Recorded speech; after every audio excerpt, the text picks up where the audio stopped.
আসসালামু আলাইকুম everyone, welcome back to my kitchen video. তো ঈদের অনেক বেশি শুভেচ্ছা নিয়ে আপনাদের সাথে শেয়ার করতে আসছি কোরবানি ঈদের দিন আমি কিভাবে মাংস রান্না করলাম। তো চলুন আমি কিভাবে মাংস রান্না করেছি সেই রেসিপিটা আপনাদের মাঝে শেয়ার করা যাক। তো আশা করছি আপনারা সবাই অনেক বেশি ভালো আছেন। তো চলুন রেসিপিটা শুরু করি। প্রথমে আমি এখানে 7 কেজির মতো মাংস নিয়েছি। দেখতে পাচ্ছেন মাংসগুলো খুব সুন্দরভাবে ধুয়ে নিয়েছি। এরপর যে আমি এখানে অ্যাড করেছি পেঁয়াজ এবং টমেটো। দেখতে পাচ্ছেন আমি বেশ অনেকগুলোই কিন্তু পেঁয়াজ কেটে নিয়েছি এবং 2টার মতো অ্যাড করেছি টমেটো কুচি। এরপর যে আমি এখানে পরিমাণ মতন হলুদের গুঁড়া অ্যাড করে দেব। এখানে আমি প্রায় 5 টেবিল চামচের মতো হলুদের গুঁড়া অ্যাড করে দিলাম। অ্যাড করছি এখানে 5 টেবিল চামচের মতো লাল মরিচের গুঁড়া। এখন স্বাদ মতো লবণ দিয়ে দিলাম। লবণের পরিমাণ প্রথমত একটু কম দেব, পরে লাগলে দেওয়া যাবে।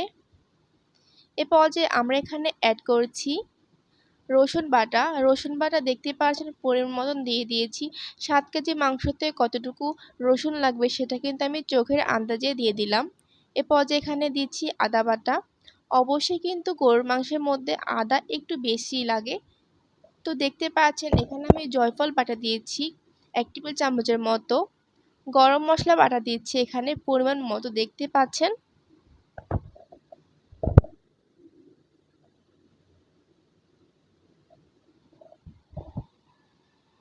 অ্যাড করছি এখানে জিরা বাটা।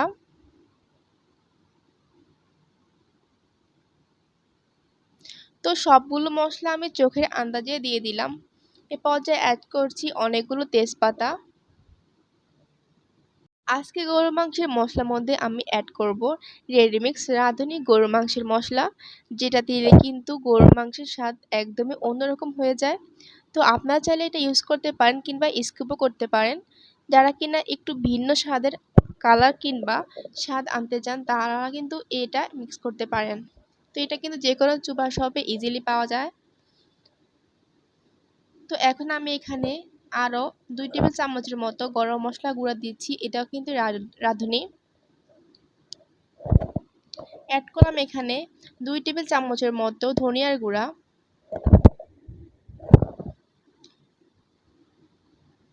দিয়ে দিচ্ছি 2 টেবিল চামচের মতো ভাজা জিরার গুঁড়া। এখন আমি পরিমাণ মতন সরিষার তেল এবং সয়াবিন তেল অ্যাড করে দেব।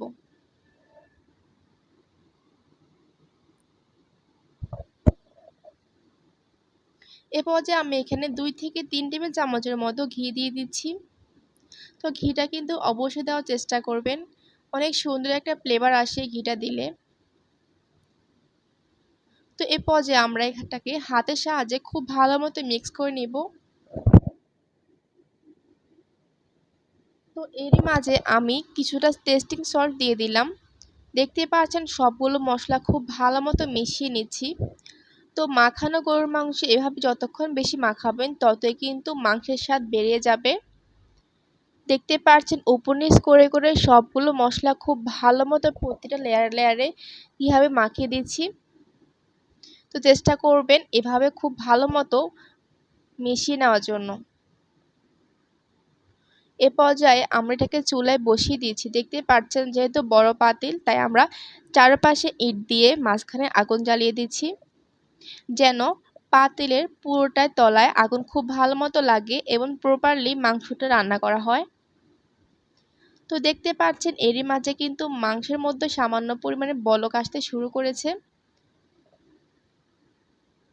তো খুব ভালো মতো সবকিছু এ পর্যায়ে নেড়েচেড়ে দিচ্ছি।